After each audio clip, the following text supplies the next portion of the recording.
আইসক্রিমটা খেতে কেমন হয়েছে? চলো ঝটপট করে রেসিপিটা আমরা দেখে নিই। গরম হয়ে গেছে, এবার এর মধ্যে আমি দুধটা ঢেলে দেবো গরম করার জন্য। এবার দুধটাকে আমি পুরো জাল করব।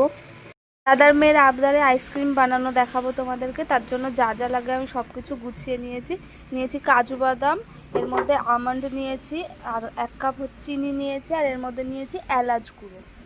আর এদিকে আমার দুধটা ফুটে উঠছে, জাল করাবো। এই যে দর্শক, এই ভাই থাকা, এদিকে দুধটা জাল হচ্ছে, দুধটাকে ভীষণ ঘন করে জ্বালিয়ে নেব। এদিকে আমি আমন্ডটাকে সুন্দর করে খোসাটা ছাড়িয়ে নিচ্ছি। এটাকে আমি এবার ওই কাজু বাদামের সাথে পেস্ট করব। আমি মিক্সির মধ্যে আমাদের কাজু বাদাম আর আমন্ড ছিল ওগুলোকে নিয়ে নিয়েছি, তার সাথে একটুখানি দুধ নেব, নিয়ে এটাকে একটু ঘুরিয়ে পেস্ট করে নেব। আমার দুধ জাল হয়ে গেছে, আমি চিনিটা দিয়ে দেবো, দিয়ে ভালো করে নেড়ে চেড়ে নেবো। আর এই সময় আমি যে এলাচ গুঁড়ো করে নিয়েছিলাম সেটাকেও দিয়ে দেবো। এবার দুধটা ভালো করে ফুটে গেলে ওর মধ্যে আমি কাজু আর বাদামের পেস্টটা দিয়ে দেবো, দিয়ে ভালো করে নেড়ে চেড়ে নেবো। আমাদের দুধটা ফুটে উঠেছে আর একটা অসাধারণ গন্ধ আসছে, এত সুন্দর, পুরো ঘর একটা গন্ধে ময়ময় হয়ে গেছে। দিদা বাড়ি চলে যাচ্ছে, তাই বৌদি গুছিয়ে সিঁদুর টিঁদুর পরিয়ে পাঠাচ্ছে, সাজিয়ে গুছিয়ে।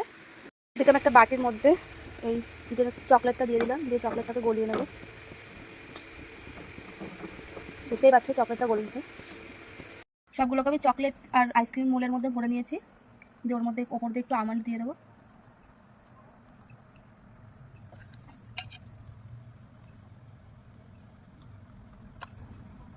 দেখ, এবার রিভিউ দে।